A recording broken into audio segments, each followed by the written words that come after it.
What is up, Profitable Stylist? Bernard just got back from Botox.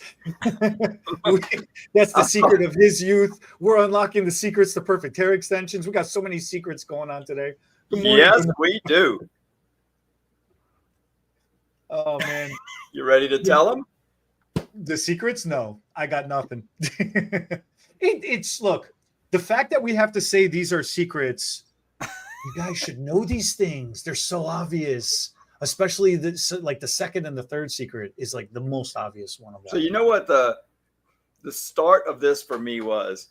It's sort of like when your kids are growing. I know you don't have chillins, but when your little chillins are growing up and friends or relatives or you come see my kid and you're like, God, you've gotten so tall, or you've grown so much.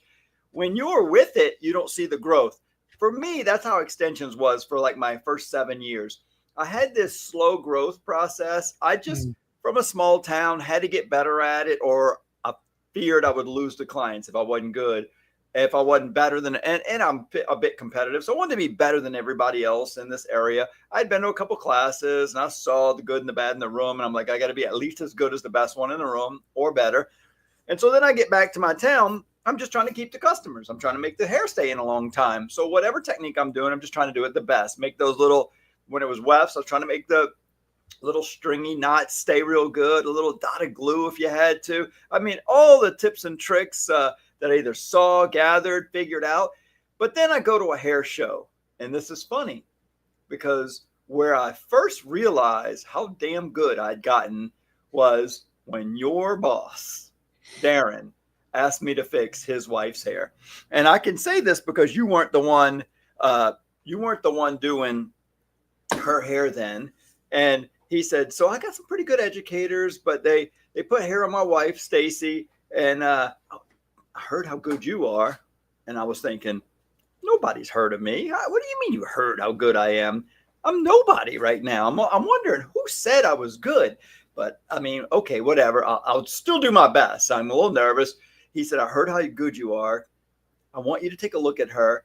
And, they're good at putting extensions in. I'm not sure they're so good at the blending or the cutting. And I was wondering if you could tweak her cut a little bit before the New York hair show this weekend. And I said, sure, where is she? And he brings her over. I take a look. And this is when I realized how important two of the, how many steps that me and RJ were talking earlier. And 1, 2, 3, 4, 5. We got 5 like secrets to perfect extensions. And they're not so much secrets. They're just important things that you have to acknowledge when doing extensions. And 2 of the things, oh my God, maybe all of the things needed to be done on her head. So the first thing I look at is I said, okay, well, there is no cut that can fix what's not there. So the first thing was not enough hair. There wasn't enough hair on her head to match the amount of hair she had. And so that was the first thing. And then the second, to me, the second most important thing, and I don't know which is more important first, but the second was where it's put. Placement. Yeah. So, this, what my opinion was, too little hair on her head. Maybe if it was placed better, it could have blended better, but there was so much space between these bonds and they were too low. And so I said, well, I can't cut in the middle of gaps and make hair appear. So there's just no hair where I need it to blend. And the hair they have isn't high enough on her head to blend the top layers in. So I need a machine and some hair. And I hear you're actually the top dog around here. You've been selling hair for a year and we're all just getting started, just like 20 years ago. And if you can get me a machine and some hair, I'll fix her hair. I'll put more hair in and I'll do the cut and the style. And so I'll do some more application. And he said, I can get it. He got it all. And I did it. And then that was where like my little claim to fame started. That people were watching me and they're, oh my God, he's so fast. He's so good. He does a good cut. Will you be on stage with us this weekend? And I was like, oh no, I can't do that. I cannot talk in front of a crowd. And long story short, I ended up on stage that weekend, did way better than I ever thought I could, had no professional training, but the knowledge I had about extensions just kind of came out on that stage over the weekend. And it's when I realized how little everybody else knew about extensions. Of course, Yeah. this was the beginning of extensions. And so I knew all the answers to the questions I didn't know I would know, which kind of brings out all the secrets. And so it was like, is it human hair? Well, that's another important one. But let's just, before this ends in the next 2 minutes and I just blast out all the secrets, you want to talk a little bit about placement or amount of hair? It really having enough hair or not putting hair where it needs to be, that is a huge thing. So many people, that's the number one call amongst. RJ's birthday today, so the staff went and got us. Oh, happy birthday to RJ. For RJ, but we got the benefit too. The among the top calls that we get is, I got a client, this is the kind of hair she has. How much hair do you think I need to order? It really is a huge question that we get often, very, very often. How much hair do you think? I'm thinking 2 packs. Maybe I should get 3, whatever it is, right? How much hair comes in a pack? What company? How much hair comes in a pack? Yeah. So it really is the idea that, when we tell it to people, just get 1 extra pack just in case. Yes. And the mind blown, it's like, really, I could do that? Well, yeah, there's no rule that says you have to order this much hair. You can get whatever you know. When you build a house, because I just had my house built a couple of years ago, every single part of the house, every subcontractor orders 10 to 20% more than what they need. The flooring, they order 10% more. The studs, the wood for the house, 10% more. The roofing, the shingles, 10% more, just in case. Just in case. Because the so time hair extensions, it's huge. Yeah. It's better. It's always easier to have more hair than less hair. Right. When you have less hair, then that feeds right into the other thing you were talking about, is the placement. People start freaking out about the placement because now you're trying to stretch it out to make it cover the entirety of the area that you're trying to do. Placement is a big problem. Placement has always been a big problem, because even if you have enough hair, even if you over order hair, for the longest time, everybody was doing the placement of the mullet. Everybody was loading up the bottom back of the head, and they were not like, then they'd get to the top and they'd been run out of hair. Even with the weft that the hand-tied weft is so popular these days, or tape, most people are afraid to go too high. And so they start really low, feeling like it's safe. They still do a mullet, but it comes around to the sides a little bit more. You still have so much hair over the top, and it'll stop here. And then you've got this almost a shag looking edges, really long. Every day on these hair extension forums, people show.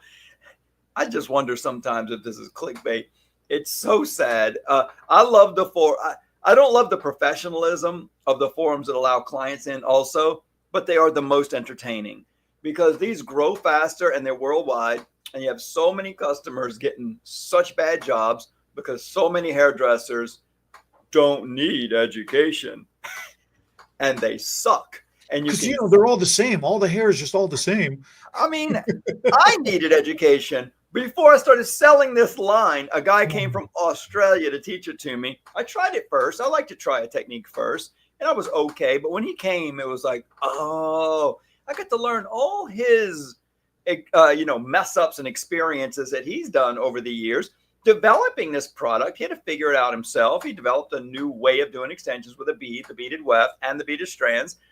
And I'm sure he messed it up. Well, I got to learn from him, just like, do this with your fingers. It's what I pass on. And it's what we did in the class. And it helped me with speed, technique, quality of less pain on the head, less damage to the extensions, no damage to the extensions. So anyway, my point was these people that worldwide, these Facebook groups, they grow really fast. And every single day, because it's worldwide, you got somebody showing their terrible hair extensions. Like, what do you think is wrong? And there's a picture of the side or back of their head. And my favorite place is the comments. And every fourth or fifth comment is, be nice, guys. It's like, it's hard to be nice. It's hard. Because your questions want to be like, did you pay for that? Did you get your money You're right. back?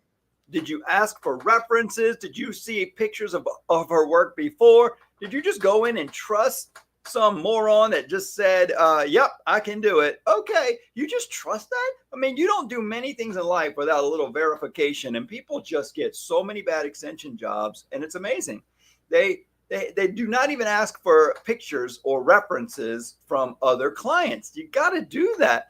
And so, because this person, if they'd have showed you somebody else's hair that looks like yours, would you be getting extensions from them right now? Probably not. So most people are asking like the wrong questions. That's my favorite part.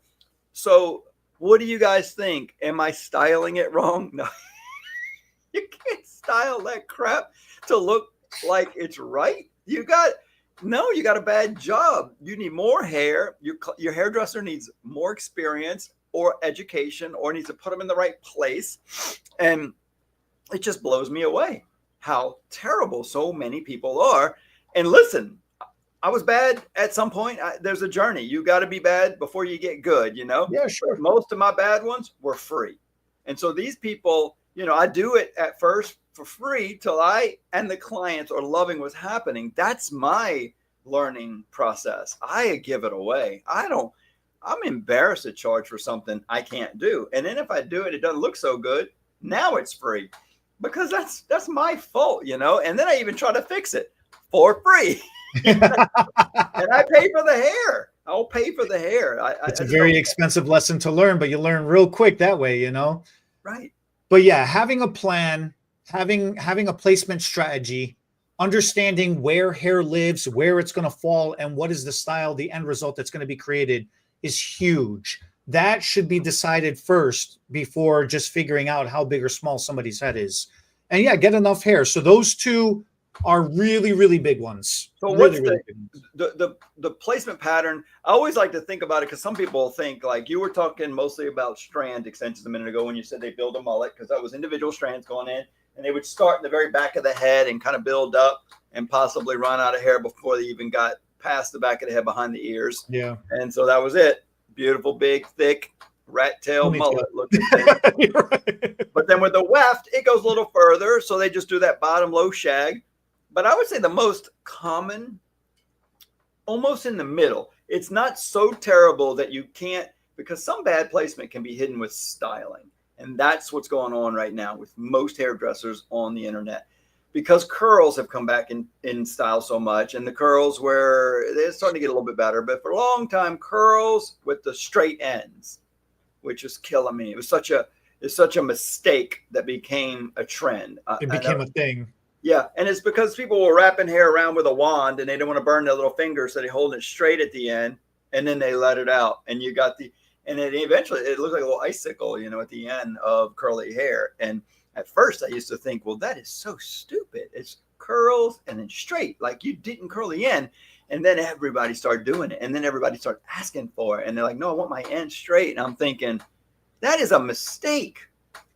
But you see it on everybody and you want it. So that, I kind of digress. The curls would kind of hide the bad placement, which was hand-tied wefts, because it took so long to put that track in, is what the technical term would be called, but the beads and the row before the extensions go on. So you got this foundation to secure extensions to. Now you've got that spot. Now you lay a weft on there, a teeny tiny skinny little hand tie weft. It is like 10 hairs per linear inch. So it's not quite enough hair to look good. So you're like, maybe I need another 7 on this row.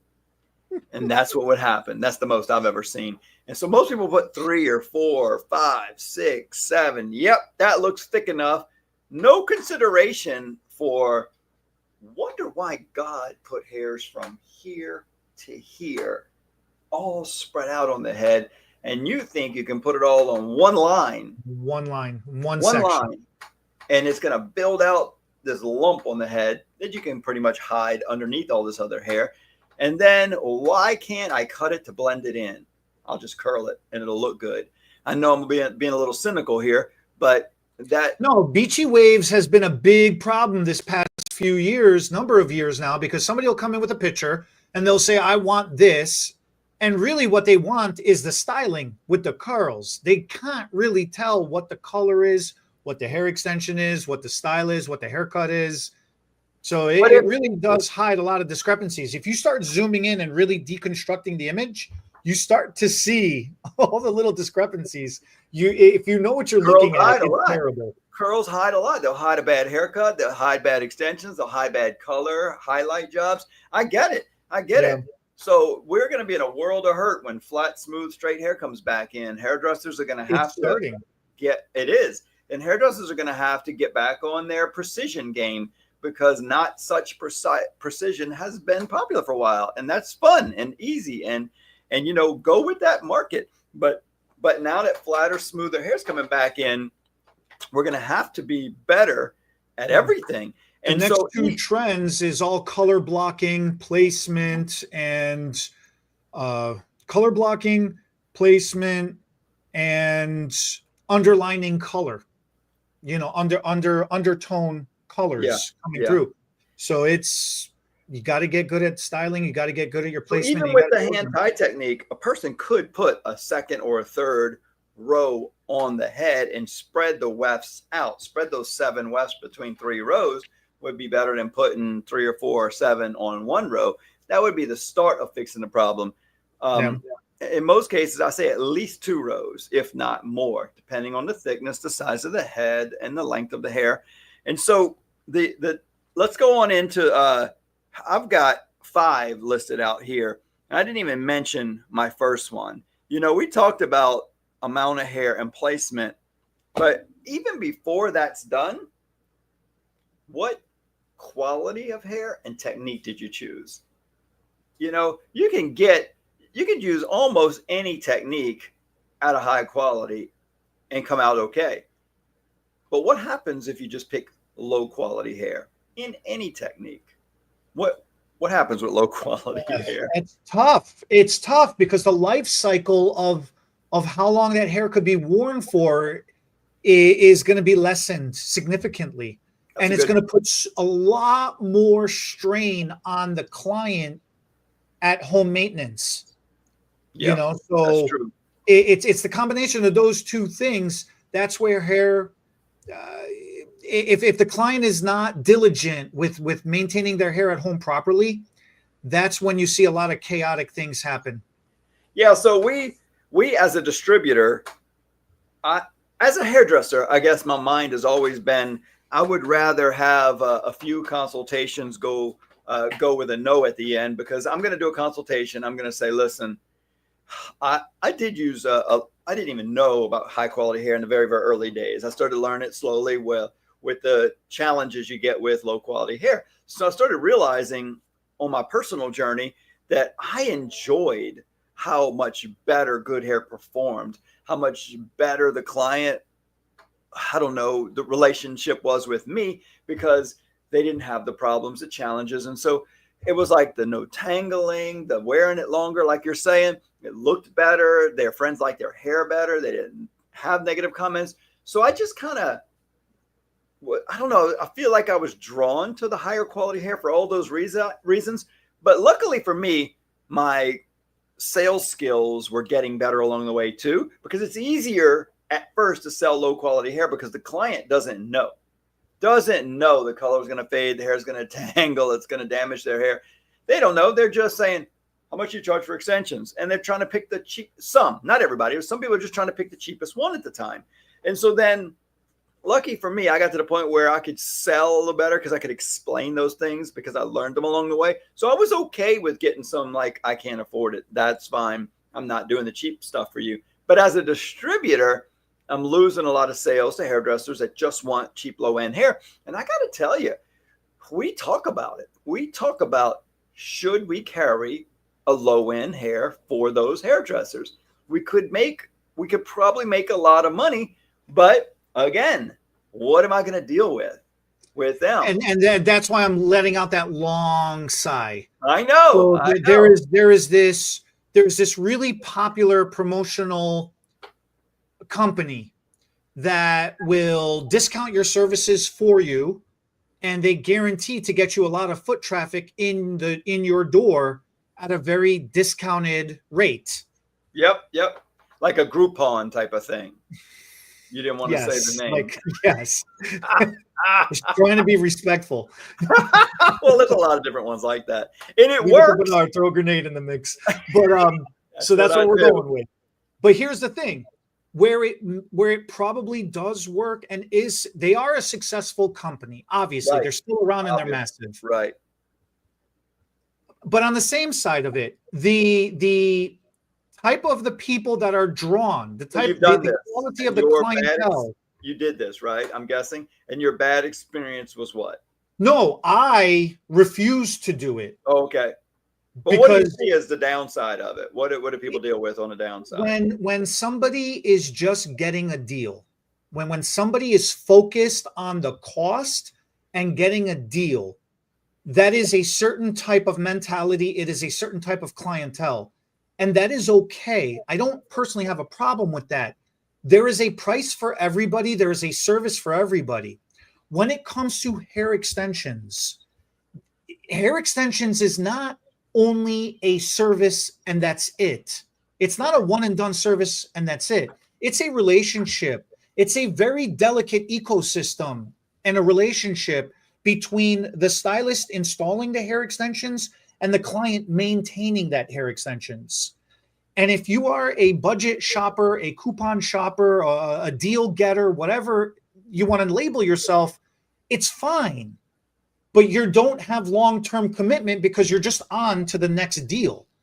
Again, that's fine, but not for hair extensions. I see what you're saying. If they came to you you think you're building a business, but if they came to you for the discount, you're going to have to keep that price low if you expect to keep the client. And you can't maintain quality of service under those conditions, right? Especially because eventually you're going to have to replace that hair. So are you always in a loss for replacing that hair? And then is that client never going to take an add-on, is never going to buy any maintenance products, a freaking hairbrush?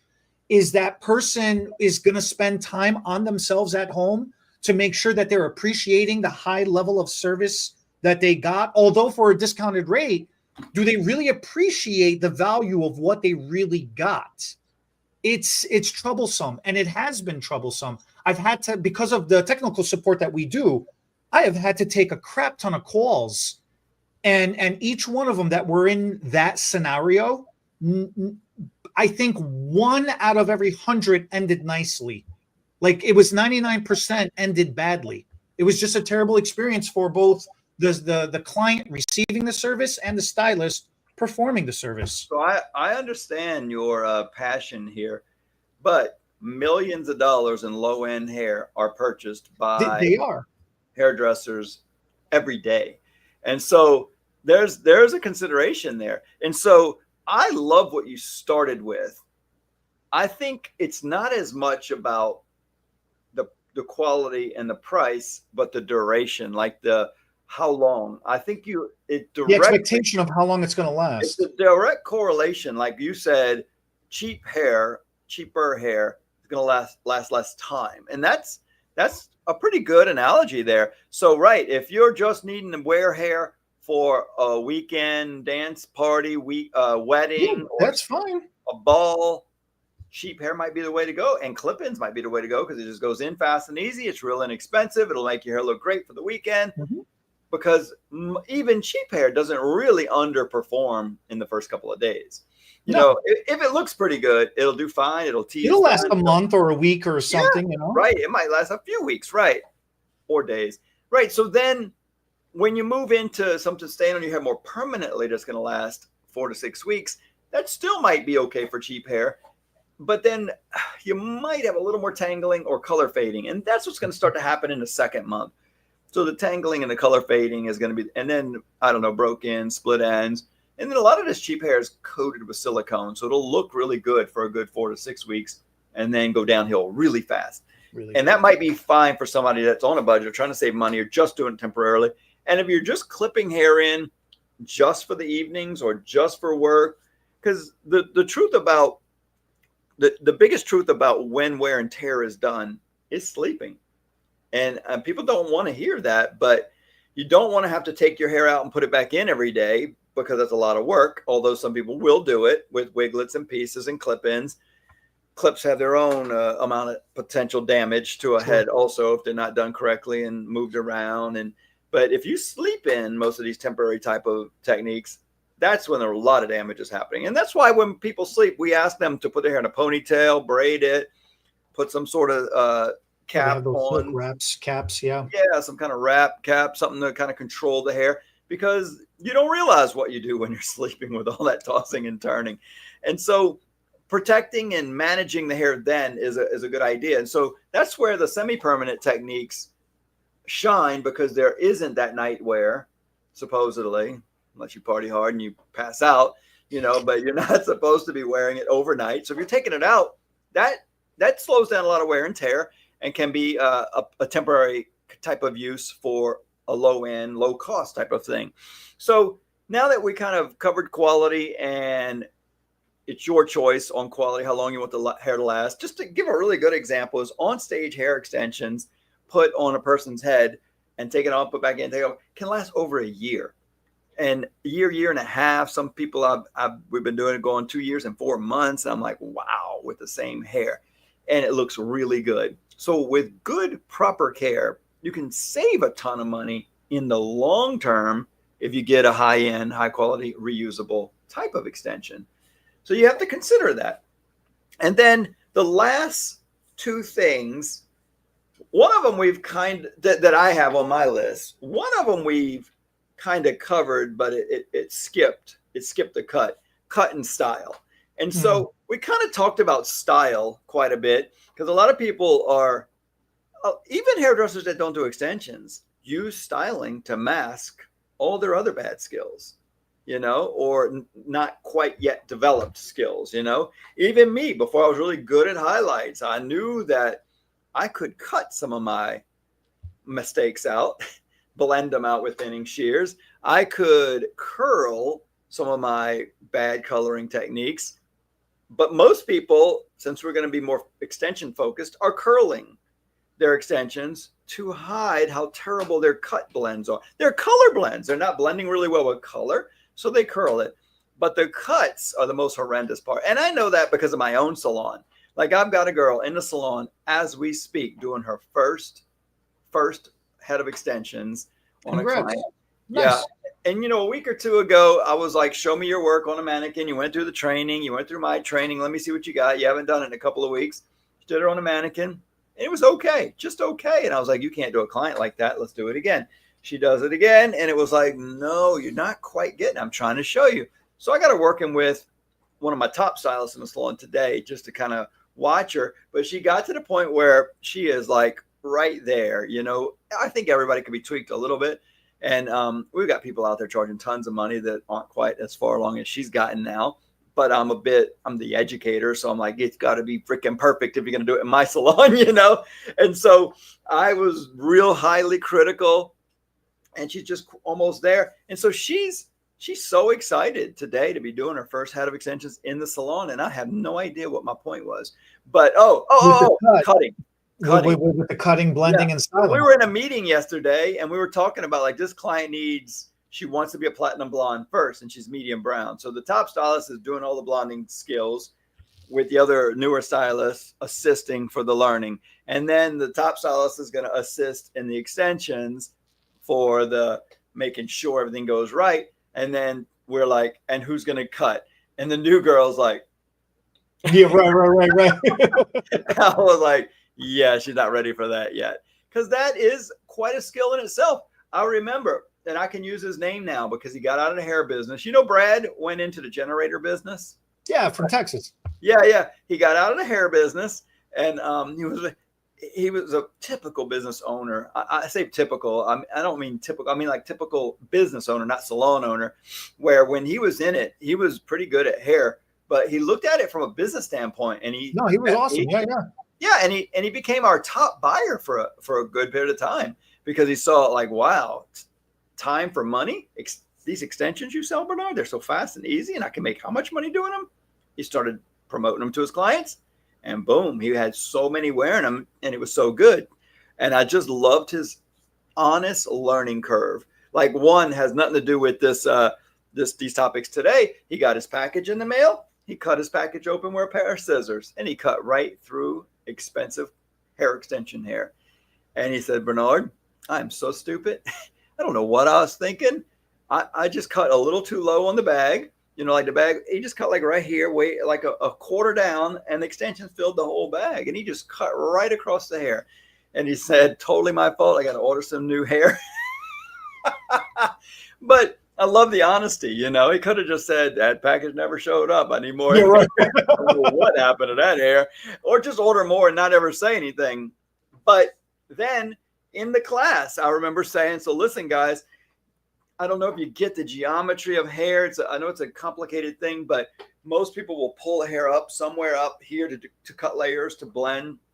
And so since all the extensions, or not all, the top row of extensions are originating from somewhere around here, if you pull the hair up to blend with the hair here and you drop it, it doesn't quite work the same way. You can't just, you got to do a little bit more sliding, slithering, I call it jarking, a little blend cut. It's some different cutting techniques to get extensions to blend. And he said, okay, I get it. And then I turn, and he's got the hair pulled straight up, and he chops it.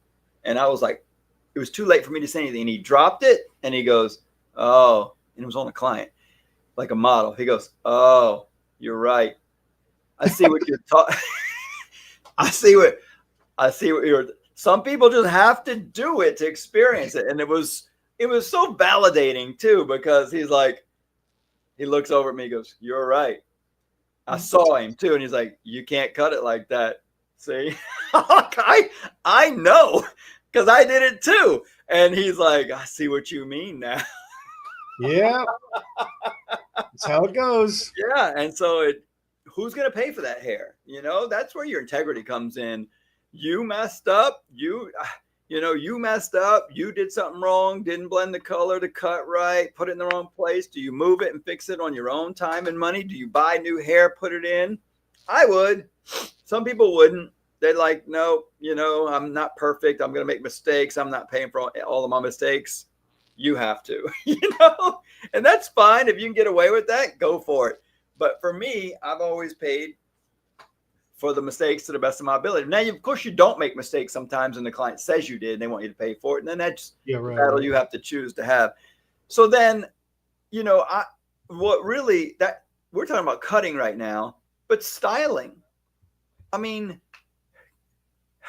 how can I say that extensions is not exactly like having your own hair? It is delicate. It does require more care.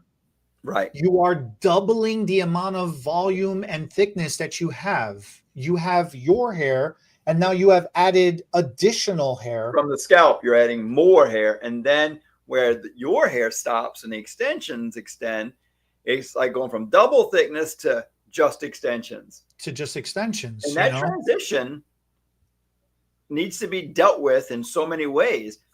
Cutting before the extensions go in to break up the thickness at that bottom line so it feather edges in. You're cutting after to blend it in. And then, of course, sometimes styling is a factor. Even the best of placement, quality, all the things we talked about, even the best cut. Sometimes if a person's hair, give you an example, the shorter a person's hair is, that you go ahead and take a chance and try to like if we put extensions on your hair or my hair, is that going to blend? Be really hard. Probably not. Right. And so you may part it here. You start putting some extensions. Maybe it'll blend on you. You got more hair than I do. Tiny. I know, but that's sometimes worse. The thicker hair shows the lines more. So, right. So that's something to be considered. The shorter a person's hair is, the more, even if everything's done right, the more styling you need to make it look right. Because I did put extensions on a girl for a hair show one time. I think we put somewhere between 800 and 900 bonds in when it was she hair. We did it over. I remember that. Stephanie was her name, and I just remember that we started with. I said you're gonna need at least 250, maybe 300 bonds, and we started on one day, did that, and she bought all the hair. She just kept buying hair, and she had hair like this short on her head. And I said, because you're a hairdresser, and right through that part, you can lay it down and blow dry it and really slick it down with some products and hairspray.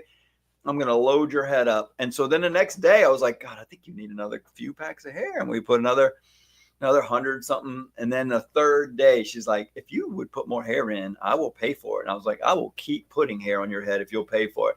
And I don't remember specifically, but I just remember thinking, this is enough hair for 4 or 5 people, usually.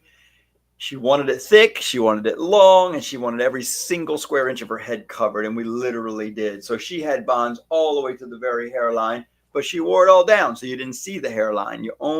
We only left no extensions around this front hairline and right underneath the part, so she could just part the hair over and cover it. And so there, even styling was necessary. But the longer somebody's hair is, which I understand is backwards, people say, but when people have longer hair, they don't need extensions.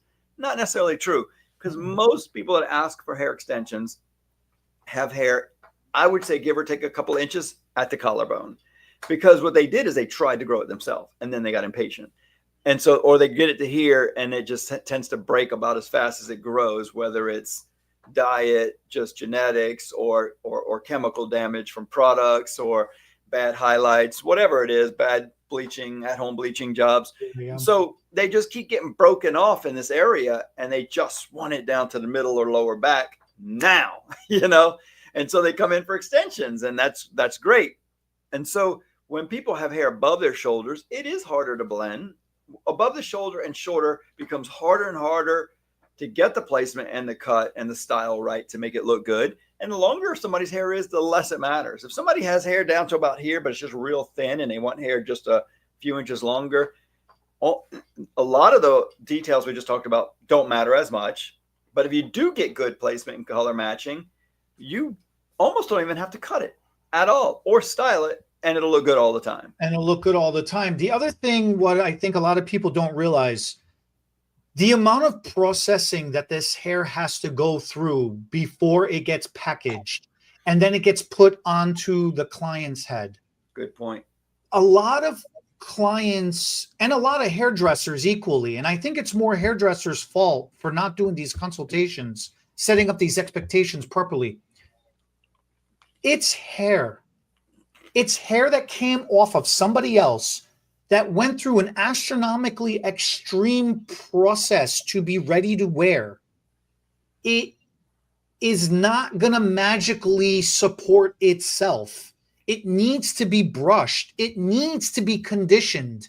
It needs to be continually mechanically, meaning blow dryer and brush, smoothened out. This idea that it could just magically air dry and you're going to end up like a stupid ass Pantene commercial. Yeah, come out the ocean, go like this, and your hair magically falls into the place is so mental. Beyond mental.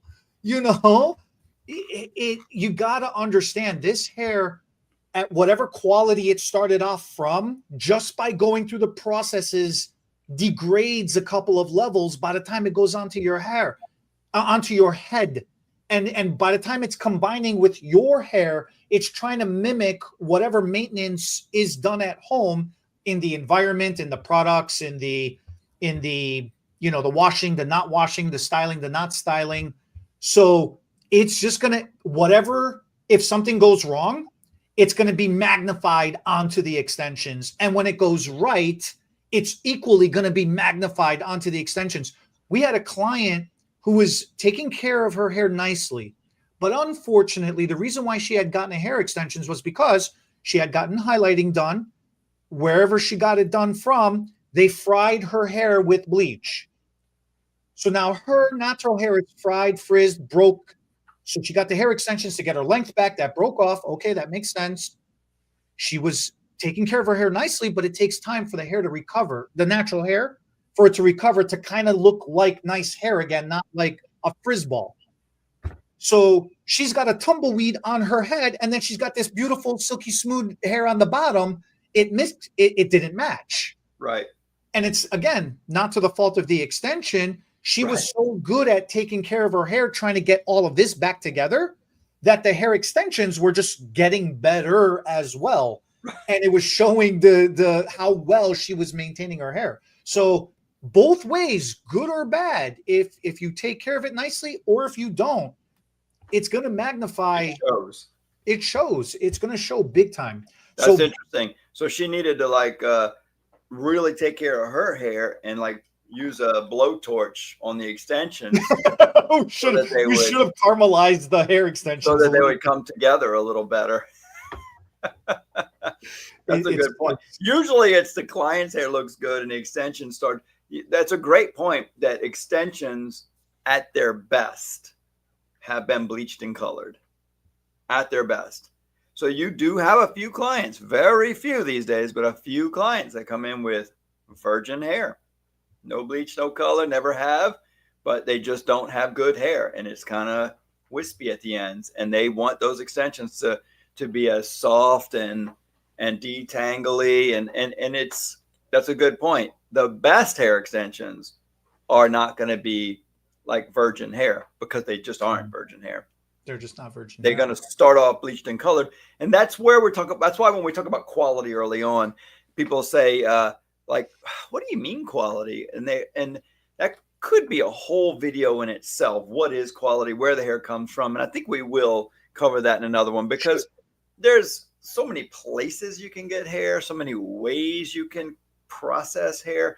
And I just remember the first time I ever ordered hair from Garland Drake. I don't even know if they exist anymore, but I just remember it was a Texas-based place. There was no internet. I had to find them through the 1-800 service. I heard about the company and I looked up 1-800-411 or something like that. And the lady said, "Do you want the tangle free hair?" And I laughed. And she said, "No, I'm serious."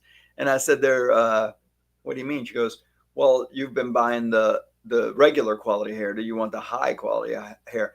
And I can't believe I said this statement till this day, because I get mad when people say it. And I'm thinking, Bernard, you have forgot where you came from, because I said, "What do you mean high quality hair?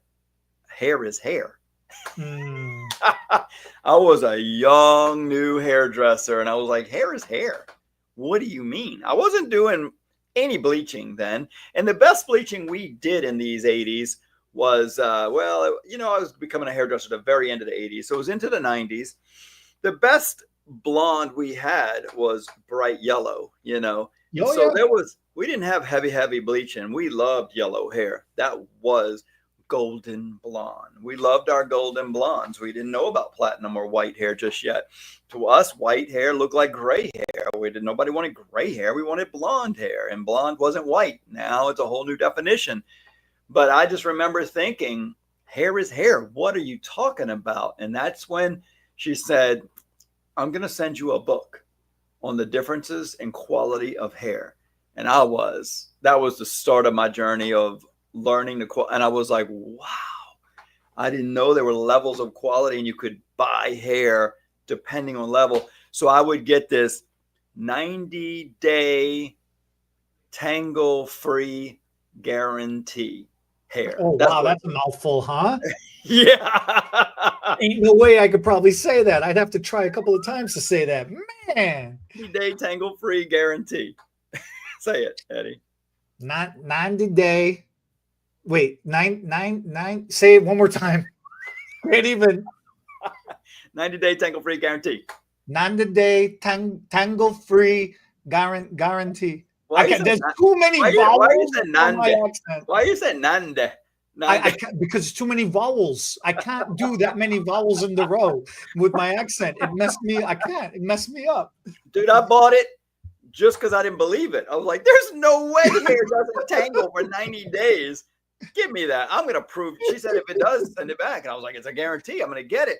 And I was blown. And it was wefts. It was machine made wefts back then. I was blown away. I was like, oh my God, this is beautiful hair. It doesn't tangle. My clients are liking it. I'm never ordering anything different. And that's where I started like getting better hair. And oh man, it was just that's all I got, Eddie. That's everything. Look, the moral of the story is we got educated through all these trials and tribulations, mistakes, and getting educated. You know, it's education. So I would invite any and all of you, if you really, really want to get good, don't skip out and say, I know, I seen a video, I done this, I done that. They're all the same. They're not all the same. All right. We learn things every single day and things change and evolve. Come get class, come get education. And you'll be, you know, that really, you'll have perfect hair all the time. Thanks so much for watching. If you have any questions, let us know. If you think you got a secret, throw it in the comments section, share it with everybody else. Thank you all for watching. We'll catch you next week. Subscribe, comment.